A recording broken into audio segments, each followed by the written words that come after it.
અને આ બાજુ મહેસાણા હોસ્પિટલની અંદર સિવિલ હોસ્પિટલમાં બાઉન્સર મૂકવામાં આવ્યા છે એટલે અહીંયા કોઈ બબાલ નથી થઈ, અહીંયા કોઈ રકઝક નથી થઈ, કોઈ ચળભણ નથી થઈ, કોઈ તકરાર નથી થઈ, પણ તેમ છતાં બાઉન્સર એટલા માટે રાખવામાં આવ્યા છે કે ખાનગી હોસ્પિટલના એજન્ટો અહીંયા આગળ ન આવે। જી હા, તમને વિચિત્ર લાગશે કારણ કે આ ગુજરાત છે, અહીંયા કંઈ પણ થઈ શકે।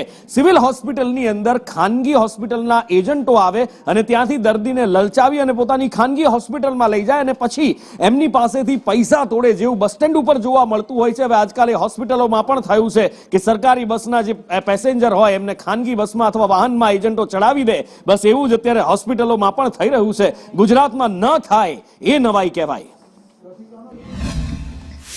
બાઉન્સર મૂકવાનો વિચાર તો ઘણા ટાઈમથી હતો અને જે પ્રકારની આજકાલના બનાવો બને છે ટ્રેનની અંદર દર્દી અને પેશન્ટ અને સ્ટાફની સાથે જે પ્રમાણે વર્તન થતું હોય છે, તો દર્દીઓની સુરક્ષા તથા સ્ટાફની સુરક્ષાને ધ્યાને રાખીને અમે હોસ્પિટલની સિક્યોરિટીની અંદર બાઉન્સરોનો ઉમેરો કરેલો છે।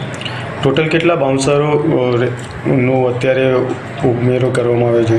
હાલના તબક્કે 2 બાઉન્સર અમે અમારી સિક્યોરિટીમાં એડ કરેલા છે અને ભવિષ્યમાં જો જરૂર જણાશે તો પછી એમાં ઉમેરો